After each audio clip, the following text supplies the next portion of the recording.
Salut à tous, bienvenue donc sur l'entrepreneur à la style Thierry hashtag Henry, donc épisode 123. Aujourd'hui donc on va parler donc de comment définir sa stratégie marketing.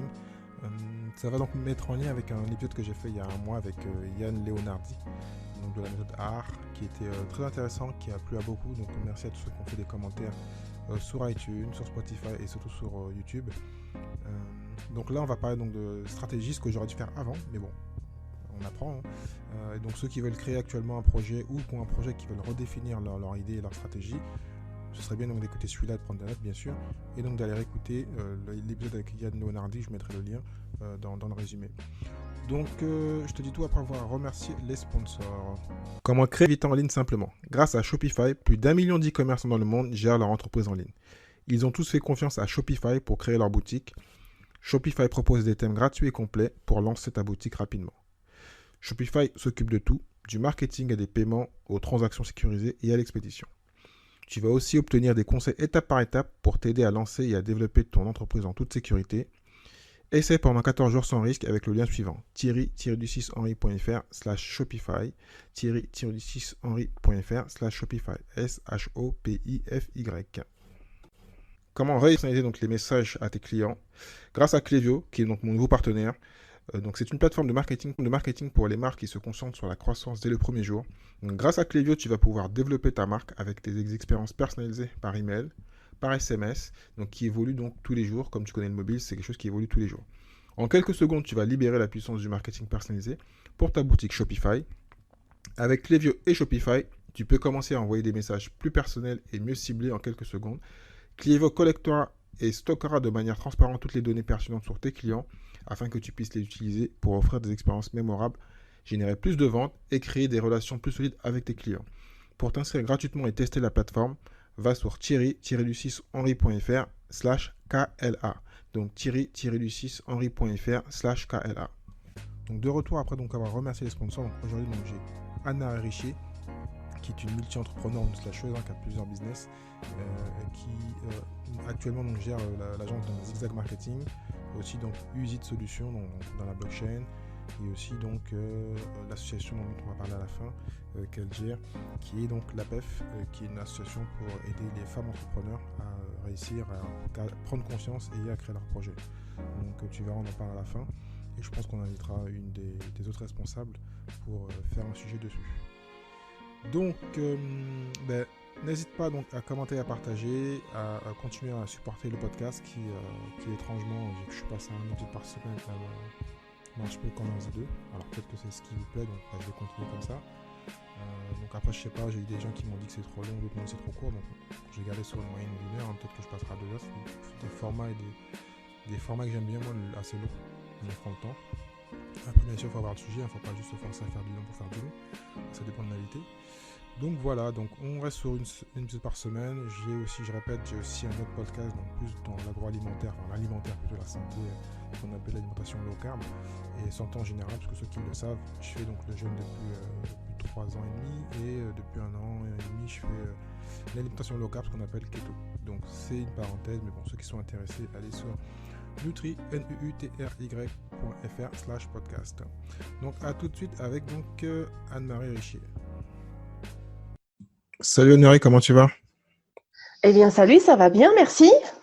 Oui, donc aujourd'hui on va parler de marketing, donc qui est une de tes expertises parce que tu es, entre parenthèses, le terme qu'on dit c'est slasher, tu as plusieurs business, tu as plusieurs activités, mais Oui, ce que tu sais faire et pourquoi donc tu es connu, c'est le marketing. Donc on va parler donc de comment définir une stratégie marketing. On a fait donc j'ai interviewé donc il y a un peu moins d'un mois euh, un autre expert, donc on a parlé en fin de compte de plutôt de la technique AAR. Donc là c'est encore avant, donc comme ça pour ceux qui c'est ont un ça. projet de business dans les mois prochains, l'année prochaine, donc de bien faire les choses, parce que souvent on se lance, surtout mon cas personnel, comme des fous, et on ne fait pas d'études de marché. Et là, tu vas un peu nous donner comment bien prendre une stratégie pour bien débuter. Tout à fait. Donc, je te laisse te présenter pour ceux qui ne te connaissent pas, parler aussi de tes différentes activités, et ensuite on va parler donc de la Ok, définition de la stratégie.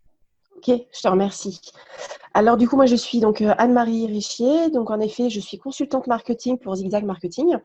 J'ai également d'autres activités. Je travaille, par exemple, j'ai cofondé une start-up sur la blockchain parce que j'ai beaucoup d'intérêt dans ce domaine et je suis sûre que la blockchain peut répondre à pas mal de réponse. J'ai également cofondé un organisme de formation début 2020 dans tous les domaines. En fait, on fait des formations, beaucoup de formations en blended learning, c'est-à-dire qui mixent un peu les supports e-learning et un accompagnement individualisé avec le formateur. D'accord. Donc, comme j'ai Voilà. dit, préambule, beaucoup d'activités. Donc, je mettrai donc tous les liens pour ceux qui sont intéressés, ou peut-être qu'on fera aussi un épisode sur la blockchain plus tard. Donc là, quelqu'un veut débuter, ou est-ce que donc c'est automatiquement une personne qui débute ou une personne qui est déjà en activité mais qui est un peu perdue, elle peut redéfinir une stratégie et repasser par les étapes que tu vas nous donner là, actuellement? Alors en fait, ces étapes, on les utilise tout le temps. Donc si on a besoin de créer un nouveau produit ou une nouvelle stratégie pour une nouvelle entreprise ou de redéfinir une stratégie pour sa société, d'accord? En fait, on verra que la méthode que je vais vous donner, c'est une méthode qui est très simple et qui permet vraiment de se lancer, quelle que soit la maturité de son produit. Voilà, que ce soit vraiment un nouveau produit ou quelque chose qui existe déjà sur le marché. Et pour différencier par rapport à l'épisode qu'on a fait il y a un mois avec Yann Leonardi, dont tu me disais que la méthode AR, c'est plutôt après, c'est quoi la différence Mhm. entre les deux? Alors, la Enfin, méthode, en fait, ce qu'on appelle, enfin, pour bien définir, parce que j'arrête pas de dire AR, mais bon, les gens même moi, j'étais pas, quand je connaissais pas tout, qu'on appelle du gros hacking, quelle est la différence entre les deux et à quel moment, voilà. C'est toi, donc, tu m'as dit en off que ce qu'on va dire actuellement, la définition, c'est avant, et le gros hacking, c'est après. c'est ça, c'est-à-dire que, en fait, le gros hacking, on va l'utiliser vraiment dans la partie plan d'action, c'est-à-dire à la fin de la stratégie. Donc, on va mettre en place la stratégie. À la fin, l'objectif de la stratégie qu'on va mettre en place, c'est vraiment d'aller jusqu'au plan d'action pour ensuite atteindre un objectif qu'on va voir. Et du coup, vraiment, la méthode ARR que vous avez vue, c'est une méthode que vous utilisez une fois que vous avez défini votre stratégie marketing. Vous savez ce que vous devez faire, à quel moment vous devez faire et pourquoi vous devez le faire. Et là, vraiment, vous allez utiliser ces techniques-là pour justement y arriver. Bon, ben, j'avais commencé dans l'autre sens. Donc, on va donc reprendre les choses en termes. Et après, je mettrai le lien pour écouter donc l'autre épisode. Comme ça, voilà, vous aurez tout bien fait. Donc, je te laisse développer un peu. Donc, par quoi on commence pour bien faire les choses? Alors, quand vous commencez en effet une stratégie marketing, la première chose à faire, c'est définir vos objectifs. Alors, ça peut paraître un peu simple, mais c'est vrai que c'est quelque chose qui manque, mais tout le temps, tout le temps, tout le temps, que je vois souvent, même chez mes clients ou en formation. C'est-à-dire que les gens partent comme ça, billes en tête sur quelque chose, sans vraiment réfléchir à l'objectif qu'ils doivent atteindre. Et là, on a deux types d'objectifs. On a votre objectif stratégique. Par exemple, je ne sais pas moi, je dois développer le commerce, je dois développer le produit sur l'Europe, ou je dois être présent je sais pas, dans les médias. Enfin voilà, vous avez un objectif d'ensemble de l'entreprise D'accord. qui est donné, soit que vous définissez vous, soit qui est donné par votre directeur. Enfin voilà. Et à partir de là, vous allez définir ce qu'on appelle des objectifs SMART. D'accord. Donc, objectif SMART, c'est un acronyme qu'on utilise et qui signifie spécifique, mesurable, assignable, réaliste et temporel. Alors, en d'autres termes, qu'est-ce que c'est? Vous allez prendre votre objectif stratégique, par exemple, qui va être de dire, moi, je vais être présent dans les réseaux sociaux. Donc, objectif strat, être présent dans les réseaux sociaux. Et vous allez le décliner en objectif SMART. Donc, un objectif qui doit répondre à une spécificité, qui doit être mesurable, assignable, réaliste, temporel. Donc, je vais vous donner un exemple. Donc, par exemple, spécifique, je vais être présent dans Le Monde. D'accord? Donc, je vais avoir un article dans Le Monde courant 2021. OK? Donc, c'est spécifique. Tu dois être présent dans Le Monde. C'est mesurable parce que tu l'es ou tu ne l'es pas. Donc, tu peux mesurer si tu as ta présence ou pas dans Le Monde. C'est assignable parce que tu vas donner cette tâche à une personne. Donc, ça peut être toi-même, ça peut être une autre personne. Mais en tout cas, il y a bien une personne qui doit gérer l'atteinte de cet objectif. C'est réaliste parce qu'en effet, il n'y a pas de raison que tu n'atteignes pas cet objectif-là. Et c'est temporel, on a mis une notion de temps. Okay? D'accord.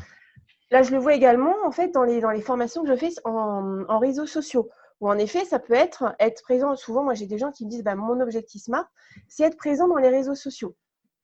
Et là, en fait, il va manquer une partie puisque l'objectif n'est pas SMART. Donc, c'est spécifique. Donc, quel réseau? Je vais être présente dans Facebook, dans LinkedIn et dans Instagram. Mesurable. Alors, en fait, je ne vais pas simplement être présente, je vais avoir un taux d'engagement. Donc, je vais essayer de rechercher les 10% d'engagement.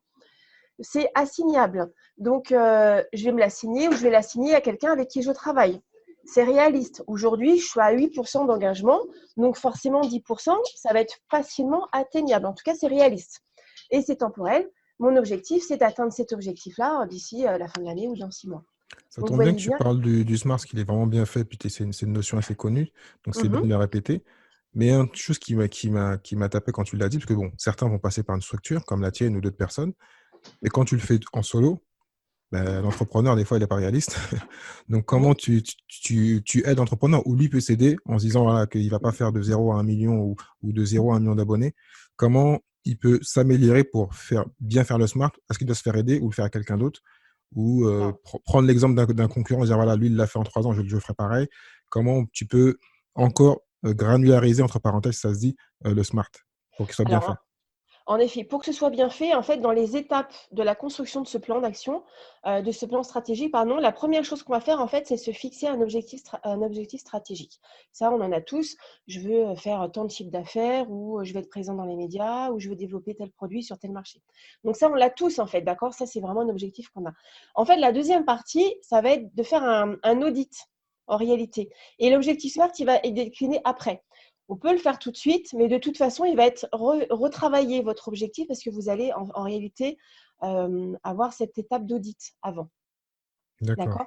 Donc, en réalité, en effet, tu fais bien de me poser la question. Tu as d'abord l'objectif stratégique, après, tu fais l'audit et après, tu fais ton objectif. Tu divises tes objectifs SMART. d'accord. D'accord? Donc, du coup, en effet, tu as ton objectif donc strat. Ensuite, tu fais un audit. D'accord? Donc, c'est-à-dire que tu vas regarder ce que tu as et ce que tu n'as pas. Tu vas Tu vraiment fais plutôt auditer. un audit ou une étude de marché de ce qui. Parce que quand tu débutes, il n'y a rien. Enfin, quand tu fais un audit sur rien. Alors là, alors ça dépend de tes objectifs en réalité. Par exemple, moi aujourd'hui, je ne vais pas forcément faire d'études de marché sur mes produits. Mais si je dois recréer une nouvelle entreprise, je vais la créer, mon étude de marché. Donc, je vais devoir en effet repasser par toute la partie business plan, par exemple, d'accord? Dont là, je ne vais pas du tout parler. Là, il D'accord, s'agit ok. vraiment de mettre en place, si tu veux, un plan marketing qui va répondre à un objectif, en tout cas stratégique, dans le sens où toute ton étude business, à la limite, dans ton audit, tu peux te rendre compte que, par exemple, tu n'as pas assez d'éléments et tu peux te rendre compte que tu vas devoir faire une étude de marché. D'accord. Mais l'étude de marché n'est pas toujours nécessaire dans cette étape-là, parce que tu Hmm. peux déjà l'avoir déjà faite au préalable, en fait, D'accord. dans un autre objectif, dans un autre but. Donc là, il s'agit, en fait, quand tu fais ton audit, il s'agit vraiment de regarder ce que tu as ou ce que les autres ont. Donc, tu vas regarder, par exemple, tes outils techniques, technologiques. Est-ce que tu as une base de données avec la presse? Est-ce que tu as vraiment les emails, par exemple, des journalistes? Est-ce que tu es présent dans les réseaux sociaux? Lesquels? Quel est ton taux d'engagement, le taux moyen que tu obtiens. Ça peut être, je ne sais pas, est-ce que tu as du coup des concurrents? Ça, c'est important de faire le point sur les concurrents directs, indirects, ceux qu'ils ont, ce qu'ils n'ont pas, le marché, comment est-ce qu'il est perçu, comment est perçu ton produit, ton service, est-ce que tu es connu, pas connu, etc. Ouais, tu fais un Quels genre sont les... de SWOT. On Exactement, parle c'est-à-dire, technique, hein, je suis désolé pour ceux que. Voilà, je vais te laisser dire, parce que moi, j'ai appris ça à l'école et dans certains bouquins, mais bon, en général, je l'utilise pas automatiquement aussi technique qu'un marketeur, un pur marketeur. Je te laisse définir le SWOT et puis comme ça, on alors, continue. en effet, donc le SWOT, c'est une matrice qu'on va utiliser qui te permet de définir en fait tes forces, tes faiblesses, les opportunités, les menaces de ton marché. Donc, c'est-à-dire que tu vas en effet, donc c'est un schéma en quatre carrés, d'accord, avec d'un Un quadrant, côté, ouais. voilà, avec des forces, des faiblesses d'un côté, et en dessous les opportunités, les menaces que tu vas détecter sur ton marché. Ok, donc du coup, en effet, c'est en effet l'une des matrices qu'on peut utiliser. On n'est même pas obligé de faire quelque chose d'aussi. Alors, c'est pas compliqué à faire, ça prend du temps. Tout dépend vraiment de la maturité de ton projet. C'est-à-dire que si, tu vois, aujourd'hui, moi, j'ai une agence marketing. Si je veux sortir un nouveau service, je ne vais pas aller jusqu'à faire un SWOT. Clairement, ça va prendre du temps. Je vais auditer mon marché. Je vais plutôt faire une étude concurrentielle, en fait, rapidement, de qui sont mes concurrents, de ce qu'ils ont fait, de ce que j'ai ou de ce que je n'ai pas, en fait. D'accord. Moi, vraiment, je conseille de faire un SWOT quand vraiment on arrive sur un marché, qu'on a vraiment un nouveau produit, qu'on va créer sa boîte, quoi. Ça, c'est vrai que pour le coup, c'est vraiment nécessaire. Donc, étude des concurrents. Oui. Et d'études de concurrence, en fait, moi, je propose souvent de faire un fichier Excel tout simplement. avec en ligne, en fait, les concurrents, le nom des concurrents, leur URL, en fait, Ouais. le chiffre d'affaires si on peut l'avoir, est-ce que c'est un concurrent direct ou indirect, avec sa définition à soi de concurrent direct ou indirect. Hein. Ça peut être direct parce qu'il est sur son secteur ou indirect parce qu'il ne propose pas tout à fait le même produit. Enfin voilà, donc c'est vraiment vous qui définissez tous ces éléments. Du coup, ces tarifs également, quels sont les produits qu'il vend, les tarifs qu'il a, quelle cible il a. D'accord. Et ses canaux de visibilité, est-ce qu'il est visible sur certains canaux plus que d'autres? Donc ça, c'est également important d'auditer sur ça. Parce que derrière, on verra ensuite que quand on va mettre en place un plan d'action, du coup, vous allez aussi faire en fonction de vos concurrents surtout. D'accord. Donc, est-ce que donc là, on a déjà donc une bonne partie qui est faite par rapport donc la stratégie, l'objectif donc smart. Donc on a parlé du plan marketing et de l'audit. Comment on avance ensuite? Bon, on vient de faire les concurrents. Comment on avance pour bien continuer la stratégie? Alors là, du coup, tu vas faire en effet ton audit et tu vas repérer des éléments qui te paraissent cohérents, des éléments qui vont déjà te manquer. Mais tu vas juste le noter. D'accord? Il faut juste avoir conscience en fait de ton marché en fait et de récupérer les éléments que toi tu vas juger importants. Une fois que tu as fait cet audit, tu vas retourner dans tes objectifs et en effet, à ce moment-là, tu vas définir tes objectifs SMART. Donc spécifiques, mesurables, assignables, réalistes, temporels. Donc, par exemple, je vais être présent dans les médias, ok. Sauf que si moi demain, je vais te dire il faut que tu sois présent dans les médias, si un jour tu as un article, tu seras présent dans les médias et tu vas pouvoir te dire mon objectif est atteint. Sauf que ça ne va pas te faire manger en réalité, donc ça ne sera pas suffisant. C'est pour ça qu'on va décliner un objectif SMART. D'accord? Ton objectif, alors on va parler sur les salons. Par exemple, mon objectif, je vais dire, ça va être, je vais être présent sur des salons. D'accord? Ok, très bien. Le jour où j'y suis, je le visite. On peut dire que je suis présente sur le salon puisque je l'ai visité. Mais en fait, ça ne va pas me faire manger encore une fois. Donc finalement, mon objectif, il n'est pas extrêmement clair. Donc c'est pour ça que je vais le définir en SMART. Une fois que j'aurai fait l'audit, donc je vais être présent sur les salons, je vais auditer quels sont les salons qui existent sur mon domaine, mes concurrents, est-ce qu'ils y vont, qu'est-ce qu'ils y font, est-ce que les salons, est-ce que je suis déjà, je sais pas, je suis inscrite au newsletter, combien coûte un salon, combien coûte le stand sur tel salon, etc., quelles dates ils sont et tout et tout. Voilà, quelles sont les cibles qui se déplacent sur ce salon? Est-ce que moi j'ai un véhicule pour me déplacer? Est-ce que j'ai des kakémonos pour le faire? Est-ce que j'ai des flyers? Est-ce que j'ai un site internet? Voilà. Donc là, tu fais ton audit. Et une fois que tu as fini, tu vas dire OK, bon, moi je vais être sur un salon. C'est pas suffisant. Donc je vais être sur le salon, je sais pas, machin 1, et je vais être sur les salons machin 2, mais je vais visiter le salon machin 3. Et mes objectifs, ça va être sur les salons en 2021 et de récupérer, je sais pas, 500 devis, 500 leads, par exemple. Mm. OK? Et là, du coup, on est bien dans quelque chose de smart. Si tu as atteint tes 500 leads, tu sais que tu les as atteints. Donc, tu sais que tu vas générer du business et tu vas pouvoir manger. Tout à Si fait, tu ouais. les as pas atteints, tu sais que tu pourras pas manger. Donc le smart, toujours bien le cadrer pas en termes pas que de visibilité, mais de chiffre d'affaires réalisable, entre parenthèses, qui va être fait par rapport Exactement. au contenu. Même si bon, Exactement. les salons, je sais pas si ça va revenir. J'espère que oui, parce que bon, Oui, j'espère aussi. un petit peu, hein, je suis pas fan des salons, mais des fois c'est bien de sortir de sa maison et d'aller rencontrer des humains. Et en plus, on fait en général du bon chiffre d'affaires. Donc on ne sait pas comment ça va évoluer, mais ce sera l'avenir, on verra.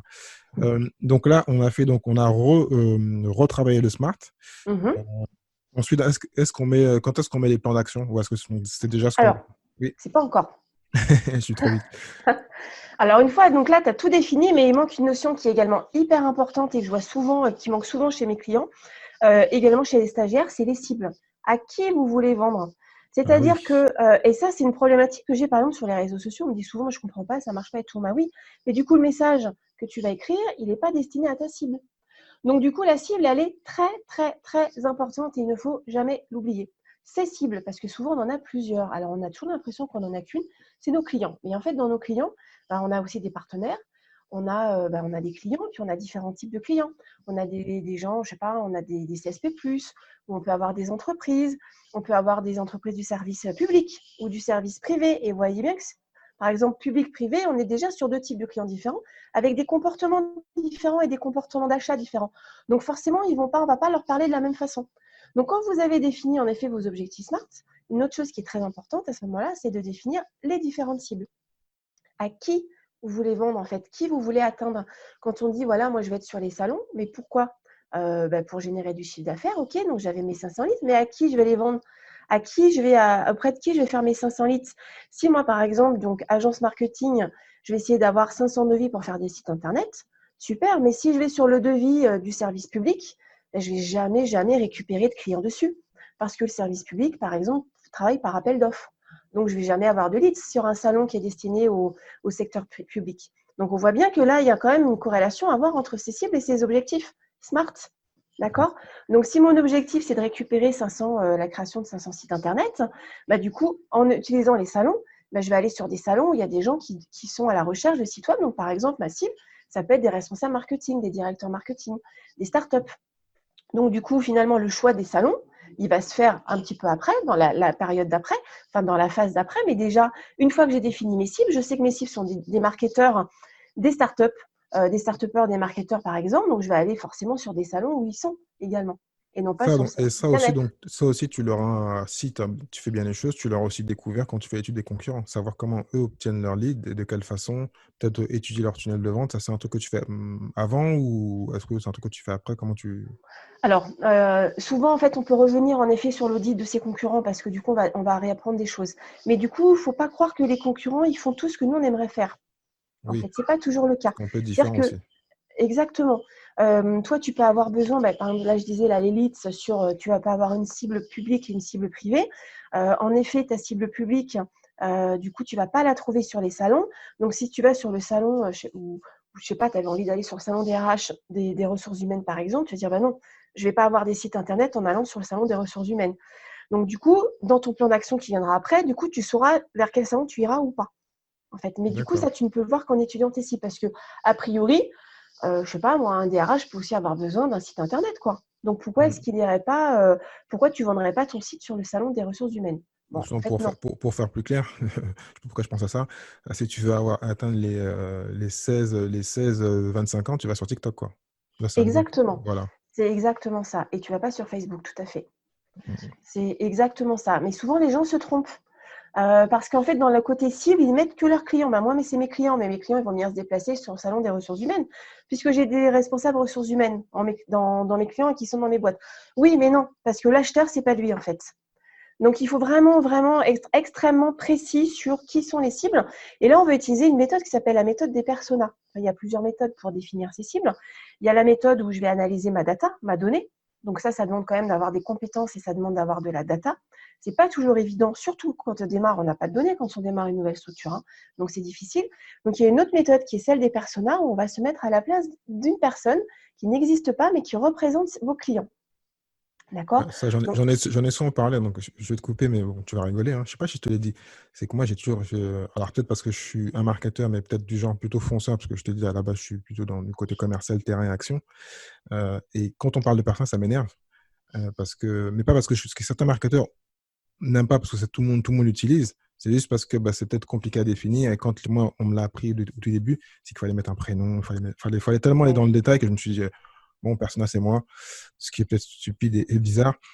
J'ai eu de la chance pour ce domaine-là. Dans d'autres domaines, j'ai dû faire leur persona, mais ça paraît toujours un peu trop abstrait, technique, et un truc de pur marketeur. Alors, on se demande Mmh. si on n'est pas marketeur, on arrive à le faire parce qu'il faut vraiment se fermer les yeux, se mettre dans la tête d'un personnage. Et si on n'a pas ce côté un petit peu rêveur ou créatif, pourtant je pense que je le suis, mais ça paraît un peu bizarre. Donc, comment tu peux simplifier? Parce que je sais qu'il y a même des logiciels. J'ai vu je me rappelle à l'époque, qui était à 4 ans, un logiciel pour faire les personnages.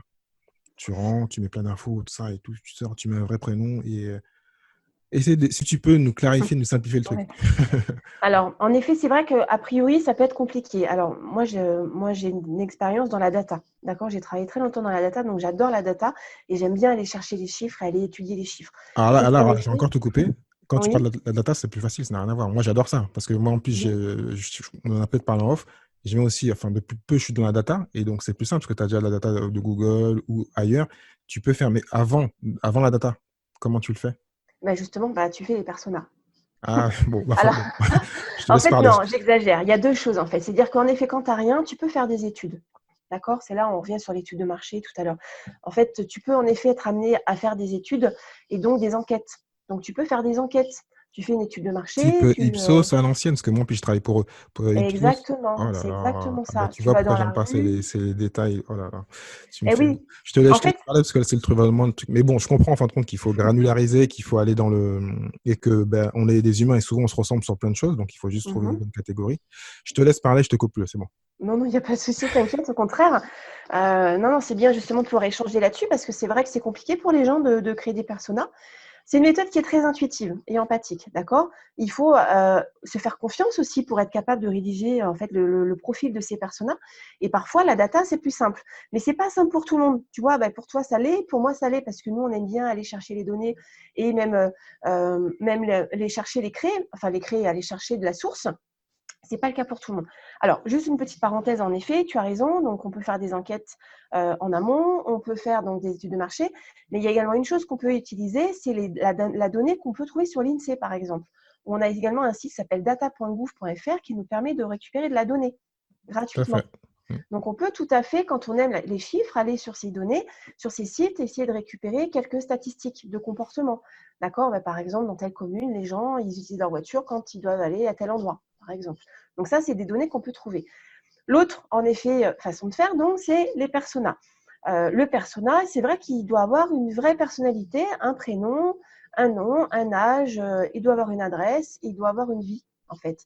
Et vous devez écrire ce persona comme si il existait. Pour tout vous dire, il n'y a pas très longtemps, j'ai créé des plans d'action pour une boîte qui est très particulière, qui travaille dans la télésurveillance. Et c'est très difficile d'écrire le persona. Par contre, j'ai dû le faire parce que du coup, après mon plan d'action, il a coulé de source. Franchement, il a été très très simple. Et donc, j'ai dû me mettre dans la peau de personnes qui s'occupaient de télésurveillance, en fait, d'acheteurs et donc de directeurs techniques, ce que forcément, je ne suis pas du tout. Donc, c'est difficile de se mettre dans la peau de, je sais pas, Jean-Michel machin, qui a 50 ans, qui est directeur d'une usine, directeur de la sûreté, et du coup, qui doit avoir des éléments de vie, enfin, on doit lui apporter des éléments de vie. Alors, ce que je fais, c'est qu'en fait, je vais aller sur Internet et je vais aller éventuellement même sur LinkedIn et je vais récupérer des vraies personnes, en fait. Alors, je ne D'accord. vais pas les appeler de la même façon, d'accord, pour quand même garder un petit peu le côté anonymat, parce qu'on n'a pas le droit en plus de le faire. Donc, je vais retrouver une vraie personne, un vrai directeur technique, par exemple, chez Suez. Je vais lui changer de nom, mais je vais garder son âge. Je vais regarder un petit peu ce qu'il fait et comment il a travaillé. Et finalement, je vais me mettre dans sa peau en me disant, ben voilà, lui, à mon avis, comment il fait le matin? Donc, à mon avis, le matin, il se lève déjà à 6 heures parce que machin. Il a l'air plutôt sportif, donc je pense qu'il doit courir 3 quarts d'heure, 3 fois par semaine, le matin avant d'aller travailler. Et du coup, je me mets dans sa vie. Alors, peut-être que c'est pas sa vie, en fait, on s'en fiche, mais le comportement qu'il a en général, ça va représenter du coup son comportement à lui et du coup à tous les autres directeurs techniques. Et du coup, finalement, donc il avait sa vie. Puis après, je me disais, bah, ok, le matin il arrive, il a ses réunions. Est-ce qu'il a le temps? Ben non, il n'a pas le temps de voir mon produit, il n'a pas le temps de comprendre le produit. Donc du coup, si je lui apporte pas une vidéo, il va jamais le comprendre. Une infographie, il va jamais le comprendre. Il prendra pas le temps d'essayer de le comprendre.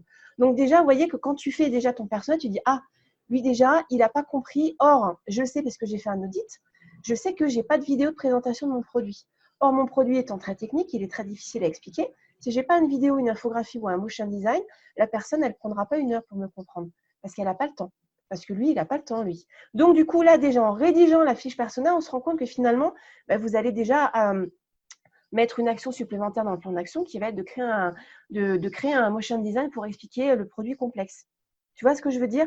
Donc, du coup, en faisant du coup ce persona, on va vraiment se mettre à sa place et se dire, bah oui, mon produit il est compliqué, il ne va pas le comprendre. Qu'est-ce que je vais faire quelle solution je vais apporter pour qu'il comprenne vite?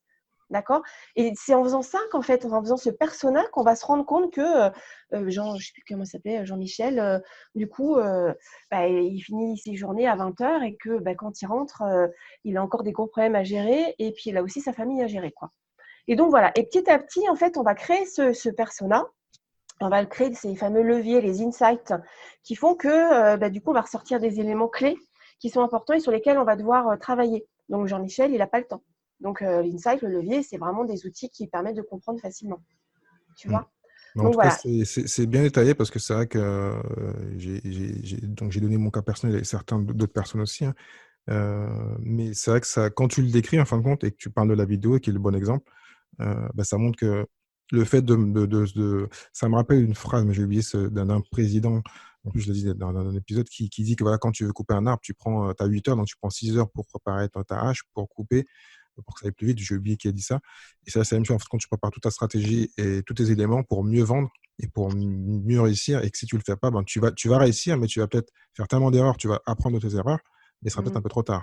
Donc, tu auras de la data, tu auras plein de choses, mais tu auras visé tout le monde et à un moment, bah, tu vas comprendre que tu aurais pu prendre le temps de te préparer, mettre les bonnes chaussures, t'entraîner entre parenthèses pour bien faire les choses. Donc, oui, j'ai bien aimé, j'aime bien ton exemple, oui, ton persona.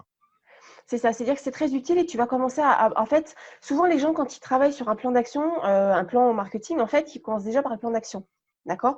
Or, du coup, parce qu'ils se disent, bah oui, du coup, il me faut un site, il me faut les réseaux, etc. Oui, mais ok. Mais en fait, on va se rendre compte que bah, du coup, il va manquer la petite vidéo, le motion design, ce qui va expliquer à Jean-Yves ou Jean-Pierre comment fonctionne le produit, quoi. Mais surtout, en D'accord? fait, qu'on puisse parler dans ton sens, c'est que souvent, ils pensent connaître leurs clients et ils mettent de l'affect. Et en fin de compte, on ne connaît jamais bien parfait son client. Et vaut mieux donc prendre son temps et réfléchir, comme tu dis, et chercher peut-être. C'est même une question qui va venir après. Alors, je crois que je t'ai coupé, mais bon, je vais te laisser finir. Est-ce qu'il faut faire 2 ou 3 personas ou des sous-personas? Alors, en fait, normalement, il en faut plusieurs. Alors, quand je Ah, dis ça, chaque fois, les gens, ils ont peur. C'est-à-dire que tu as différentes cibles. Donc, tu as par exemple la cible du journaliste, hein, la presse. Donc, le journaliste, il a le droit d'avoir un persona. Tu peux avoir tes fournisseurs. Je ne sais pas, tu peux avoir des fournisseurs en Chine, en France, je ne sais pas, en Afrique qui va te donner, qui vont fabriquer, je ne sais pas, des pièces de tissu par exemple, d'accord, ou en Turquie, enfin voilà. Donc du coup, tu as différentes usines, différents types de fournisseurs, donc ils ont également un persona. Tu peux également avoir une cible, donc différentes cibles, différents clients. Tu as le client secteur privé, secteur public. Moi, par exemple, là, dans le cas là, de ce client, j'ai créé 2 personas. J'ai créé le persona de l'installateur, celui qui va installer la télésurveillance, et le persona du directeur d'usine, celui qui va la commander. Parce que du coup, l'installateur qui n'est pas dans ma boîte, lui aussi, il va falloir le briefer parce que s'il ne connaît pas bien mon produit, il ne va pas pouvoir bien l'installer ni le vendre derrière. Donc, du coup, il faut que lui connaisse bien le produit. Et il faut aussi, alors du coup, on s'est rendu compte après qu'il fallait mettre en place toute une campagne d'influence pour que l'utilisateur final, en fait, on puisse lui aussi, du coup, lui montrer le produit et expliquer en quoi il est positif pour son entreprise, qui va lui permettre de gagner de l'argent, d'aller vite, etc., quoi. Et tout ça, ce sont des choses qu'on va définir dans les personas. Et du coup, tu vas devoir créer autant de personas que de cibles, en fait, que de différents types. Un peu comme les segmentations, tu sais, on fait des segmentations en marketing. tout à fait. Avec, tu as le segment qui est acheteur, qui est fidèle, le segment machin. Mais en fait, ces segments, ce sont des personas en réalité. D'accord. Et donc là, parce que tout à l'heure, je t'ai parlé d'un logiciel, donc tu conseilles, parce que je parle de mon cas, pourtant j'aime bien le marketing, mais peut-être pas cette partie-là un peu, et pourtant Mhm. elle est importante. Parce que ça me fait plutôt penser à un marketing très marketeur, très publicité façon Mad Men, tu vois, à l'ancienne, mais bon, en même temps, ça a marché, donc il faut le faire. Est-ce que donc tu conseilles les gens de prendre un logiciel ou de simplement prendre un simple bout de papier et de tout faire comme ça avec un fichier Excel où ils font des catégories d'âge, de sexe, de situation professionnelle et autres? Non, moi je conseille de le faire soi-même en fait. De ne pas prendre D'accord. un logiciel et de le faire comme ça. En effet, sur un LinkedIn, tu vas retrouver quelqu'un qui représente ton persona et puis tu vas essayer d'imaginer sa vie. Alors peut-être que tu vas te tromper, mais en fait, on va se rendre compte qu'on ne se trompe pas tant que ça. Et que dans le comportement d'achat ou d'utilisation du produit ou de compréhension, de connaissance, d'apprentissage du produit, on va se rendre compte que finalement, bah, tous les gens, Jean-Yves, Jean-Michel, ils auront tous toujours le même comportement. D'accord? Et du coup, c'est que tu vas toi déterminer. Donc, moi, je conseille toujours de créer son persona en fonction de son intuition aussi, de son empathie. Je pense qu'il faut aussi se faire confiance, en fait. Mm. C'est important, ouais, tout à fait. Ouais. Là, j'ai un autre exemple que je vais vous donner avec un autre client. Donc, sans rentrer dans le détail, c'est un client qui était sur un salon, donc dans l'écologie, d'accord, dans l'énergie. Donc, du coup, il proposait des aides pour les personnes, des aides financières, d'accord, pour les particuliers, pour qu'ils puissent, du coup, faire des travaux chez eux. Et du coup, on a créé 2 personas parce qu'en fait, on se dit, bon, oui, bah, les gens, ils viennent pour avoir de l'argent, quoi. D'accord? Bah oui, je vais sur le salon. Comme ça, je vais avoir un petit peu de financement, d'aide publique pour faire mon toit, mon chauffage, ma chaudière, etc. Mais en fait, que nenni. En réalité, non, on a fait 2 personas parce qu'on s'est rendu compte que, donc, on a créé une Sophie qui était bobo, qui avait gagné bien sa vie, qui voulait faire des travaux de rénovation. Mais elle, son levier, ces fameux insights, ce n'était pas le fait de gagner de l'argent et de dépenser moins. C'était d'avoir quelque chose d'écologique et d'éthique, d'éco-responsable, d'accord? De faire travailler des artisans locaux pour son habitation et d'avoir une habitation qui était respectueuse de l'environnement. Et elle, en fait, que tu lui proposes, je sais pas, 1000, 2000 euros de promotion de réduction sur le montant de ses travaux, en fait, elle s'en fichait parce qu'elle n'était pas à cette somme-là, en fait. Ok, donc du coup, les arguments, quand tu voyais une Sophie arriver sur le salon, ce n'était pas la première chose à mettre en avant, ce n'était pas du tout le financement dont elle pouvait bénéficier, c'était plutôt le côté éco-responsable, écologie, et je fais travailler les gens du coin.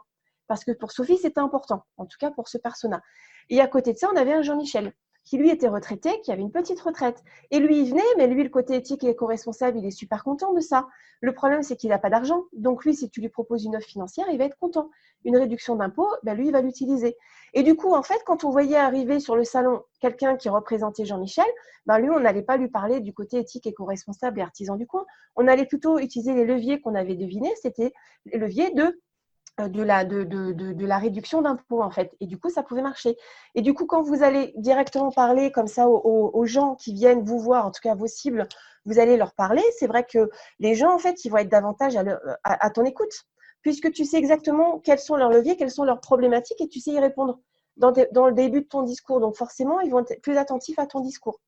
Et on se rend bien compte que là, sur le salon de l'écologie, du coup, sur le même client, enfin le même client entreprise, sur le même stand, en fait, on pouvait avoir des clients différents qui venaient, qui avaient des problématiques différentes, et pourtant, la solution, c'était la même.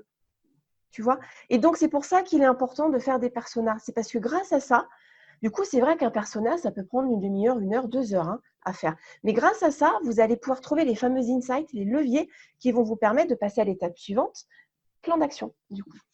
Dans tous les cas, ouais, comme tu viens de dire, parce que moi je le voyais plus long, mais quand tu vois une demi-heure, 1 heure, c'est rien pour tout le projet, la réussite du projet qui va se faire après. Donc techniquement, c'est pas grand-chose, il faut juste s'y mettre simplement. Donc ces personnes-là, tu les fais évoluer, parce que là, tu parles avec des gens, donc il y a différentes personnes. Est-ce que donc tu les fais évoluer, tu les fais un bis, 2 bis ou je sais pas quoi, parce que au début, donc tu as quand même imaginé, tu as eu beaucoup d'intuition. Et automatiquement, après, donc, tu collectes de la data, tu vois des gens, tu discutes, donc automatiquement, le personnage évolue un petit peu ou il reste toujours identique avec quelques modifications? Non, ton personnel, il va évoluer. Alors, il faut être clair, je veux dire, moi non plus, j'y vais pas tous les 6 mois pour le faire corriger, le changer. Mais c'est vrai que du coup, quand tu relances un nouveau plan d'action, c'est bien de réétudier tes cibles en amont, de refaire en fait tout ce qu'on a vu là. C'est-à-dire que le jour où tu dis, OK, ben moi je me relance dans un nouveau plan d'action parce que j'ai un nouvel objectif stratégique, du coup, tu vas refaire toutes ces étapes-là. Donc, ton persona, il va être corrigé, modifié. Tu vas en faire un autre, tu vas reprendre l'ancien et tu vas le modifier en fonction de ce que tu avais déjà vu précédemment. Donc, en fait, c'est comme tout. Tes objectifs, ton audit, tes cibles, ton persona, ton plan d'action, tout ça, ça change tout le temps. À chaque nouvel objectif stratégique, ça doit être évolué. D'accord. Et donc, comme tu l'as dit, bon, parce que peut-être que c'est moi ou d'autres qui disent que ça prend beaucoup de temps, mais bon, sur une semaine complète ou sur un mois complet, prendre 2, 3 heures ou 4 heures pour faire tout le plan, c'est peut-être pas. C'est mieux qu'un dans tous les cas. Et puis, c'est pas si long que ça. Surtout à force de le faire, si on le fait tout par soi-même, on devient meilleur, on arrive à le faire. Et sinon, on passe par un professionnel. Donc, après le personnel, parce que là, on en a coupé, est-ce que donc, quelles sont les autres étapes après? Alors, il ne reste plus que la dernière étape, en fait, c'est la rédaction de ce plan d'action. La plus Donc, intéressante pour moi. du coup, par exemple, si on repart sur, en effet, je ne sais pas, moi, le plan d'action, c'était, tu avais un objectif d'être présent, je ne sais pas, dans la presse, d'accord? Oui. Ok, ton objectif strat, c'est d'être visible dans la presse. Ok, donc tu as fait ton audit, tu as tes objectifs SMART, donc tu veux un article dans Le Monde, par exemple. Ok. Donc, du coup, tu as défini ta cible, ton journaliste, c'est un journaliste qui s'occupe, donc tu as fait ton persona, c'est un journaliste dans les nouvelles technologies. Donc, il faut intéresser ton journaliste. Donc, il a tout un certain nombre de leviers. Par exemple, je ne sais pas, il est abonné, il va dans des groupes de réflexion, dans des think tanks. Enfin, voilà. Donc, du coup, tu as déterminé tout ça grâce à ton persona.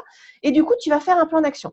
Donc, ton plan d'action, c'est un plan qui va répondre à un objectif SMART. Enfin, un plan qui répond à un objectif stratégique, pardon, et tu vas avoir des actions qui vont répondre à tes objectifs SMART. Le premier objectif SMART, c'était mon exemple d'un article dans Le Monde. Tu as déterminé ton journaliste et tu sais qu'il est dans un think tank qui s'appelle le think tank des journalistes, par exemple. Donc, qu'est-ce que tu vas faire? Action numéro 1, tu vas essayer d'intervenir dans ce think tank, par exemple. Donc, tu vas dire, ben voilà, pour le 1er juillet, il faut que je puisse être présent, intervenir gratuitement, bénévolement au sein de ce think tank pour D'accord. parler de mon activité, d'une nouvelle technologie, etc. Donc, tu vas essayer d'intégrer le think tank. Ou tu vas simplement adhérer à ce think tank, d'ailleurs, c'est tout à fait possible. Tu vas adhérer à ce think tank. Donc voilà, donc là, tu as une première action. Première action, adhérer au think tank machin avant le 1er février. Hop.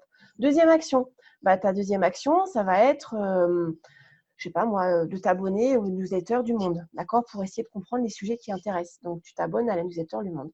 Troisième action, ça va être d'écrire un communiqué de presse destiné à la rédaction de ce journaliste, par exemple, ou directement lui envoyer à lui. Sauf que du coup, tu n'as pas son adresse mail. Donc, troisième action, c'est récupérer les adresses mail des journalistes. Quatrième action, du coup, c'est envoyer un communiqué de presse à ce journaliste. Alors, du coup, je ne sais pas, au mois de juin, parce qu'au mois de juin, il y a Vivatech. Et du coup, ça correspond. Donc, du coup, il va être attentif à toute la partie techno. Donc, tu vas envoyer, en plus, tu vas être visible parce que Vivatech, tu as un stand, j'en sais rien. Donc, du coup, tu vas rédiger ton communiqué de presse et lui envoyer le 1er juin. Voilà. Et là, tu as ton plan d'action qui va répondre à l'objectif qui va être d'avoir un article dans le Monde. Après, tu l'atteins ou tu ne l'atteins pas. Si tu ne l'atteins pas, du coup, c'est pas grave. Ou tu peux changer. Tu peux dire, finalement, le Monde, c'est difficile. Moi, je suis à Toulon, dans le Var. Donc, je veux dire, je vais avoir un article dans Var Matin, qui est beaucoup plus facile. D'accord. D'accord. Donc, voilà. Donc, du coup, tes objectifs, tes actions, elles ont le droit d'être modifiées dans l'année. Surtout OK. par rapport à ce que tu as dit, donc de paraître dans le monde, ce qui voudra dire que le smart aura mal été fait. C'est-à-dire que le R, c'était pas un projet réaliste ou c'est juste parce que ça peut arriver que tu as une erreur, quoi. Tu peux avoir un projet qui finalement n'est pas réaliste, tout à fait. Donc, tu corriges en fait. Ça, je te D'accord. dis, ça change tout le temps. Donc c'est juste se mettre quelque chose, un plan, pour avoir un truc sur papier et avancer, et ensuite tu évolues par rapport au résultat. C'est ça. Et puis, quoi qu'il arrive, en fait, tu te rends bien compte que quand tu as tes objectifs SMART, du coup, tu vas mettre en place des actions pour atteindre cet objectif. Si ton objectif, ça restait, je vais être présent dans la presse, du coup, tu vas être présent que dans Var Matin. Mais entre Var Matin et Le Monde, il y a quand même un écart. Tu vois ce que je veux dire? Et pour ton image, c'est pas la même chose. Donc, du coup, en fait, si tu dis, je vais être présent dans Le Monde, tu vas tout faire pour être présent dans Le Monde. Et si c'est pas Le Monde, ça va être Le Figaro. Enfin, c'est un exemple que j'ai pris. Donc, ça peut être, par exemple, je vais être présent dans un quotidien national. Voilà, plutôt en gros. Et du coup, tu vas tout faire pour être présent au moins une fois dans l'année dans un quotidien national. Mm. Okay, donc, tu vas les cibler, tu vas avoir ta base de données, tu vas te créer une base de données presse, tu vas essayer de comprendre le comportement de tes utilisateurs, donc de tes journalistes, savoir dans quel think tank il faut que tu sois présent, peut-être être présent sur des salons où eux-mêmes viennent, dans lesquels eux-mêmes y viennent. Il y a des salons destinés aux journalistes, donc pourquoi pas être présent sur des salons où ils sont présents. Enfin voilà, toutes ces actions, tu vas les mettre en place, mais jamais tu auras eu l'idée de les mettre en place si déjà tu n'avais pas fixé des objectifs SMART, tu vois, ni défini du coup le persona de tes journalistes. D'où toujours l'importance quand on est entrepreneur ou intrapreneur de tout mettre sur papier et donc de préparer en fin de compte son plan, hein. Mais avant le plan, bien sûr, heureusement, parce Exactement, que c'est moi ça. je suis très plan. Il faut avant ça, donc bien sûr, comme tu dis, donc définir les stratégies, les objectifs et avoir donc une trame smart, on va dire, hein, spécifique, Mhm. mesurable, assignable, Assignable, réaliste et temporelle.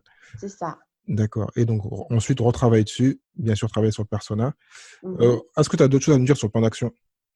Alors, un plan d'action, c'est hyper important d'avoir des KPI, d'avoir des données à suivre. D'accord? Oui. Les KPI, c'est les fameux indicateurs clés de performance. Alors, moi, quand j'en parle autour de moi, les gens, à chaque fois, ils font des gros yeux, ça leur fait peur et tout. Alors, oui et non. C'est-à-dire que, alors, bon, l'objectif presse, du coup, il est trop simple, mais on va repartir sur un objectif, par exemple, de réseaux sociaux.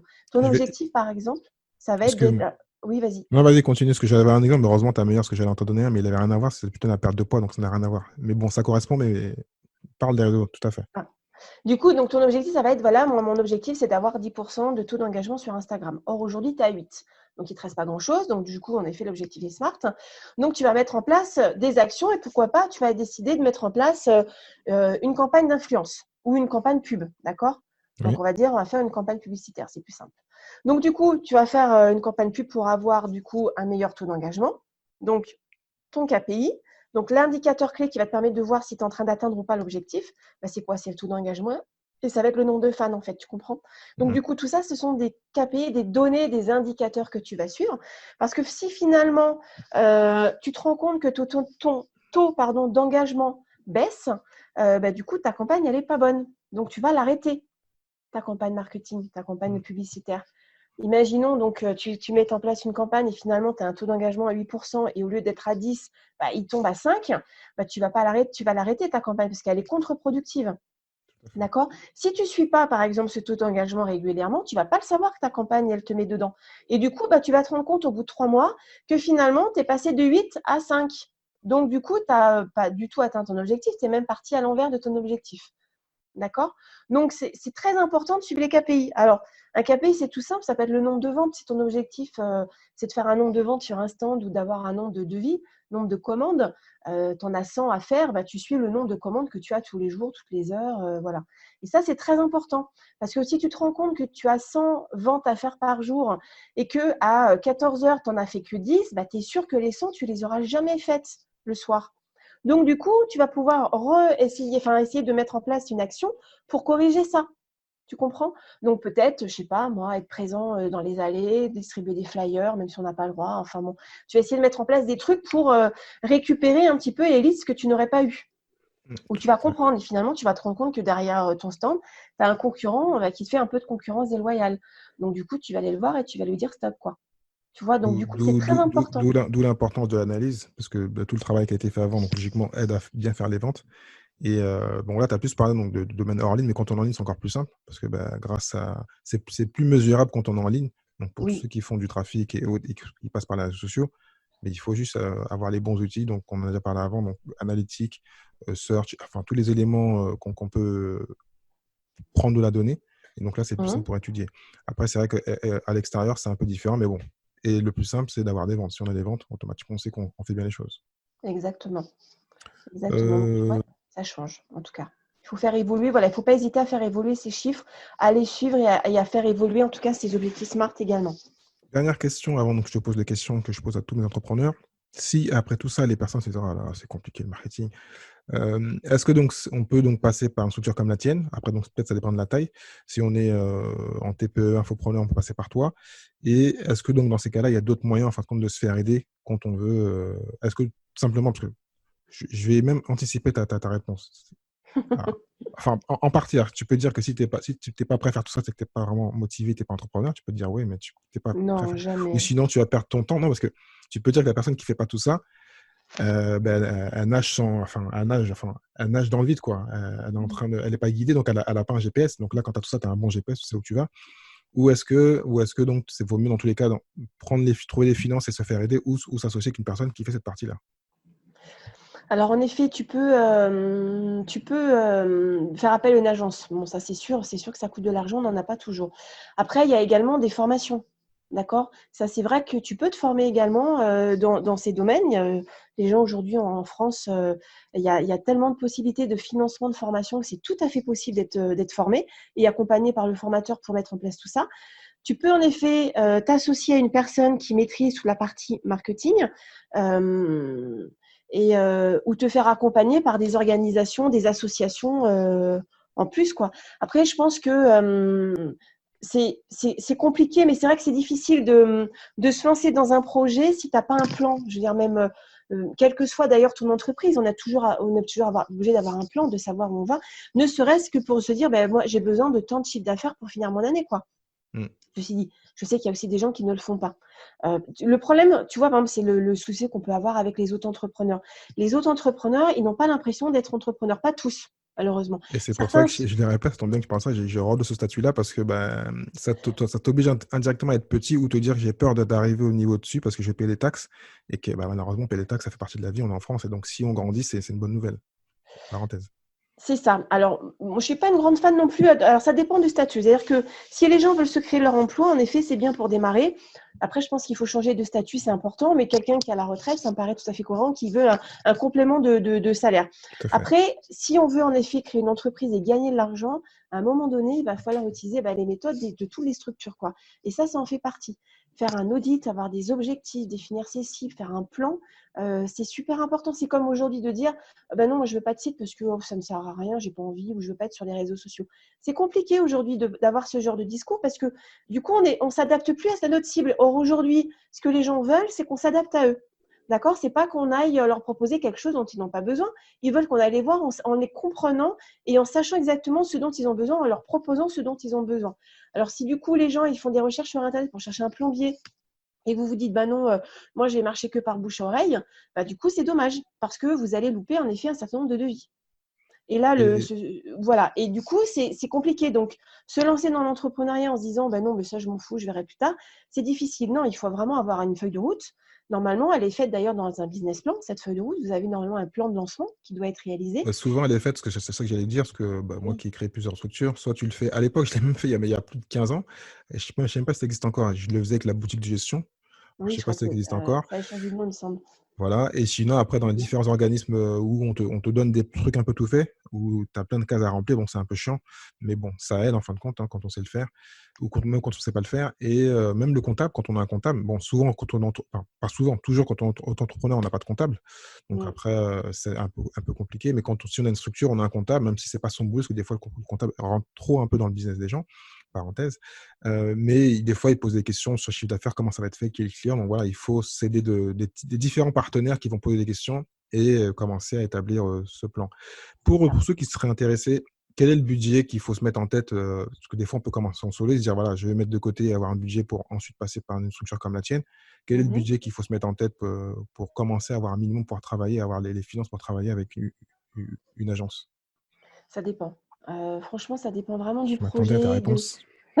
Non, mais c'est vrai, c'est pas possible de donner une idée de prix parce que du coup, ça va être souvent on fait des factures à la journée si tu veux, donc on sait qu'on en aura pour 2 jours, 3 jours, donc du coup, il y en a pour oui, peut-être, je sais pas, 1000, 1005 ou un peu moins, ou si c'est que de l'accompagnement. Moi, j'ai des gens à qui n'ont pas beaucoup d'argent, à qui je propose juste un workshop. Je leur dis, bah voilà, on se voit 2 heures, ça va coûter 300 euros par exemple, et du coup, à la fin, bah, tu repars avec ton objectif stratégique, tes objectifs SMART, un début de plan d'action. Et les gens, en fait, on a amorcé en fait le début du travail. Donc, Et si on déjà, a, ça les si on a un vrai projet, en fin de compte, enfin, après, c'est mon avis, hein, un projet à 100 K l'année, donc 100 000 euros à l'année, donc c'est 1% de chiffre d'affaires, techniquement. C'est quoi, pardon? 1%? C'est Oui, 1% de chiffre d'affaires si on veut le voir de façon. c'est ça. Mais et encore aujourd'hui, tu vois, tu as même des enfin, je le sais, je suis en train de la mettre en place, une formation pour les créateurs. Et donc, forcément, j'ai fait un audit. Donc, j'ai vu qu'il y avait plein de formations qui existaient. Et même là, les formations, elles existent avec un accompagnement. Et du coup, c'est quelque chose qui est gratuit. C'est pris en charge par ton CPF ou tes OPCO ou même Tout à Pôle fait. emploi. Donc, Mm. du coup, en fait, techniquement, cette partie-là de lancement, quand je crée mon entreprise, je fais mon plan de lancement, on peut toujours trouver une structure pour t'accompagner à lancer ton projet sans que tu payes une agence. Tout à fait. Honnêtement, si tu as les moyens, tu es dans une start-up et que tu as en effet levé des fonds, etc., il vaut mieux faire appel à une agence marketing parce que du coup, les associations, c'est bien, on n'a pas toujours des entrepreneurs et du coup, il manque des fois la patte commerciale, quoi. Très souvent, malheureusement. Et Oui. pourtant, c'est une donnée extrêmement importante. Mais dans tous les cas, voilà, je pense que les gens ont compris, on a donné toutes les informations. Si il y a vraiment zéro budget, ben, il faut réécouter le podcast. Il faut réécouter cet épisode-là, prendre des notes, aller sur le site donc, de Anne-Marie. Je mettrai donc tous les liens dans le résumé. Donc, je vais te poser donc les 5 questions que je pose à tous mes entrepreneurs avant de finir. Quel est le business dont tu as, à part celui que tu as, enfin, ceux que tu as, parce que tu en as plusieurs, est-ce que tu as un autre business que tu rêves que tu n'as pas encore créé? Alors moi, j'aime bien tout ce qui concerne les nouvelles technologies et alors l'intelligence artificielle, c'est quelque chose qui me plaît. Mhm. Voilà, il y a ça et puis j'aimerais bien monter un aquarium aussi en fait. Un aquarium, ah oui, Oui, c'est original. original. Bon, bah, tu viendras nous en parler. Quelle est ta meilleure expérience en tant qu'entrepreneur ou investisseur? Et ben en fait d'être capable de alors en plus je suis une femme donc les femmes c'est un peu différent parce que du coup les femmes souvent on a beaucoup de mal à se dire qu'on peut y arriver, d'accord, et puis on nous aide des fois à nous dire qu'on va pas y arriver. Et du coup, l'expérience, c'est surtout le fait de réussir à prendre confiance en soi. D'un jour se dire, j'ai eu ce client, quoi, ou j'ai eu cet appel d'offres, ou j'ai généré le chiffre d'affaires que je m'étais fixé. Et c'est la réussite, la satisfaction que ça procure de réussir ça. Voilà. D'accord. Voilà, c'est vraiment De être prendre confiance grâce à la réussite complètement, complètement. Enfin, que ce soit même pour les hommes, hein, c'est pareil, hein, c'est important d'avoir ces premiers Mm. succès, de se dire, voilà, j'ai pu le faire. Mais je pense qu'ils sont plus souvent motivés, qu'ils ont plus confiance. Ce que je voulais dire, c'est qu'il y a On est juste les prétentieux, hommes. c'est tout, ça n'a rien à voir. Non, non, non, vous n'êtes pas prétentieux, mais je pense que les hommes ont plus confiance en eux que les femmes. En fait, c'est surtout ça. Ouais, c'est là, comme tu dis, c'est la fond. Parce que souvent, on a voulu traiter ici le sujet. Moi, j'ai toujours dit non. Plusieurs femmes entrepreneurs m'ont dit non. Je veux traiter le sujet de l'entrepreneuriat féminin. Moi, j'ai dit non, on est pareil. Mais bon, vous avez un peu raison. Il y a des petites différences. Donc, un jour, je vais le traiter. Parce que moi, dans mon podcast, hommes et femmes, c'est pareil. Même si j'ai un peu du mal à inviter plus de femmes, même si ça arrive. Hein. J'ai eu des mois où j'ai été plus de femmes que d'hommes, mais c'est rare. Mais bon, un jour, je vais le traiter et je pense qu'il faut le dire et l'indiquer qu'il y a une différence parce que dans le cas d'un société, on a chacun des Oui, différences quand on est élevé et traité malheureusement. c'est ça. Bah, du coup, si je peux juste faire une parenthèse, puisque j'ai aussi créé une association qui accompagne les femmes qui veulent entreprendre Oui, et qui s'appelle l'APEF. la PEF. Association de promotion de l'entrepreneuriat féminin. Et du coup, on accompagne les femmes qui veulent entreprendre. Le souci, c'est qu'on s'est rendu compte que du coup, si la femme avait plus de 40 ans, qu'elle n'était pas dans le numérique, du coup, elle n'était pas forcément accompagnée. Or, une femme qui veut entreprendre, elle peut très bien entreprendre dans l'artisanat, enfin, quel que soit son âge, même à 50 ans. Et du coup, c'est compliqué. Et surtout, en effet, elle est souvent démotivée. Et du coup, nous, dans le sein de la PEF, on va essayer de l'accompagner pour qu'elle aille au bout de son projet, quelles que soient les réflexions qu'elle peut avoir, en fait. C'est surtout ça. Mais je l'ai vécu, hein, je t'assure que je l'ai vécu avec ma start-up où en effet, les gens me mettaient de côté parce que j'étais une femme, quoi. Je l'ai vécu il n'y a pas longtemps sur Paris, enfin l'année dernière à Paris. C'est assez déroutant. Et c'est pour ça d'ailleurs que j'ai monté l'association juste après en me disant mais c'est juste pas possible qu'il y ait encore des gens qui estiment que les femmes ne sont pas aussi compétentes que des hommes. Et comme parce que ça arrive encore aujourd'hui, du coup, je pense que oui, les femmes ont besoin d'être motivées pour qu'on leur dise non, non, mais tu peux y arriver toi aussi, tu vas y arriver, moi je suis là pour ça. Et donc, tu vas au bout de ton projet. Voilà. Bon, ben, je mettrai le lien pour la PEF et malheureusement, il y a des cons partout. Et donc, Oui, voilà. c'est sûr. Quel est pour toi le meilleur levier pour devenir entrepreneur? La confiance en soi. Ouais, Ouais, ça vraiment, si tu as pas confiance, du coup, tu vas vite baisser les bras. Or, être entrepreneur, ça demande beaucoup de travail et d'être capable de se remettre en question tout le temps et souvent et d'échouer. Et si tu n'as pas confiance, du coup, tu ne te relèves pas en fait. Moi, j'ai échoué hein, avant d'avoir des entreprises qui fonctionnent. Et du coup, il faut se relever à chaque fois et il faut avoir confiance en soi. Et du coup, pour moi, c'est une qualité importante. d'accord. Quel est le livre que tu conseillerais à tout entrepreneur et pourquoi? À part le tien, bien sûr. Je mettrai le Euh, lien de ton livre aussi, t'inquiète pas. c'est gentil, merci. Alors, moi, j'adore le Mercator. Ah, alors t'es vraiment, ouais, t'es une vraie marketeur, toi. Ben, je trouve qu'en fait, toutes les Il notions est, qui il viennent. est épais quand même, hein. Comment? Il est épais quand même. Il est épais, mais du coup, on trouve tout dedans, quoi. Tout ce dont on a besoin, c'est dedans. Tout, tout, tout, tout ce que tu veux mettre en place, tu vas le trouver dedans. Et je trouve que c'est une vraie Bible. Et je trouve que vraiment, il est. Alors, du coup, il a été décliné, je les ai tous, hein, en Publicitor, tout ce que tu veux. Et du coup, c'est vrai qu'en tout cas, le Mercator, il est très complet. Il parle même de data. Enfin, c'est vraiment très, très, très utile, je En même pense. temps, en tant que marketeur, tu aurais pu me dire soit le marketeur, soit le marketing selon Kotler. C'était l'un ou l'autre. Donc, Oui, bon, oui, oui, oui. je- Mais je je trouve, m'a- le Marketor, en fait, il se met à jour régulièrement. Et du coup, pour avoir acheté du coup la dernière édition et celle d'il y a 5 ans avant, je trouve que vraiment il s'adapte en fait. Et je te dis, il y a des choses sur la data, des choses qui n'existaient pas avant. Et c'est ce que j'apprécie dans cet ouvrage, c'est qu'ils se mettent à jour. mais par rapport à ce qu'on disait, voilà, c'est aussi bon. Il est pas indigeste, mais bon, il est costaud. Moi, je l'ai lu il y a plus de 8 ans, je crois. Et donc, Mhm. voilà, pour ceux qui veulent appréhender et aller par rapport à tout ce qu'on a dit dans le podcast, ben, aller lire et prendre des petites notes. Et ce qui est bien, c'est que dedans, alors ça, je pense que ça n'a pas changé, c'est qu'il y a plein d'études de cas. Et Oui, donc, ça permet donc même si souvent c'est des grands groupes, c'est pas des petites PME, TPE, mais bon, on peut s'adapter et voir ce qui peut remarcher. Parce que souvent, ce qui a été fait ne remarchera pas tout de suite, mais bon, le réutiliser plus tard ou le modifier et le mettre entre parenthèses à sa sauce, entre parenthèses. tout à fait. Quelle est pour toi la compétence que tu rêves d'avoir? La compétence que je rêve d'avoir. Alors, tu vas rigoler. Moi, je suis passionnée par l'astrophysique. J'ai Ah, c'est appris bien. des cours l'année dernière. Je me suis inscrite à des diplômes universitaires à Paris-Meudon et du coup, j'ai toujours voulu être astrophysicienne et du coup, je rêve aujourd'hui d'avoir toutes les compétences des astrophysiciens. Ah, ben, celle-là, je l'ai jamais eu. Ça, oui, je dis, c'est un peu bizarre, mais bon, voilà. D'accord. Bah, ça, c'est pas un rêve, tu peux le faire. Ah ben, bien sûr, j'ai confiance en moi. Je vais tout pour, en tout cas, y accéder. Bon, mais parfait. Donc oui, oui, je suis les cours, en effet. Je sens qu'on aura beaucoup de choses à dire au prochain épisode. Bon, Anne-Marie, ben, grand merci. Je mettrai donc tous les liens donc, dans le résumé donc, de l'épisode. Et ben, j'espère que les gens donc, vont aller te consulter, hein. Que ce soit donc, parce que tu as les sites, donc il y a plein d'informations sur tes sites. Et donc aussi, donc, mesdames, hein, si vous voulez donc aller prendre un peu de confiance et être entouré donc, de femmes entrepreneurs, donc à la PEF, je Et mettrai le d'hommes. lien. Et d'hommes. Ah, il y a aussi des hommes là-bas? Ah oui, Ah bah, tu bien l'as pas dit, sûr. bah non, je pensais que c'était un truc fermé. Ah, Ah, d'accord, pardon, ok. non, non, excuse-moi, mais oui, oui, non, non, on part du principe que c'est une sorte d'une forme d'inclusion, il faut que les hommes aussi. Donc, on n'accompagne que les femmes, et les gens qui accompagnent sont des hommes et des femmes. D'accord, D'ailleurs, tu peux venir si tu veux. non, mais je suis content, bah, je vais venir. C'est en Île-de-France? Non, en fait, on est sur le sud, mais on prend des gens partout en France, Ah, donc, puisqu'on. comme je sais que tu es dans le sud, c'est pour ça.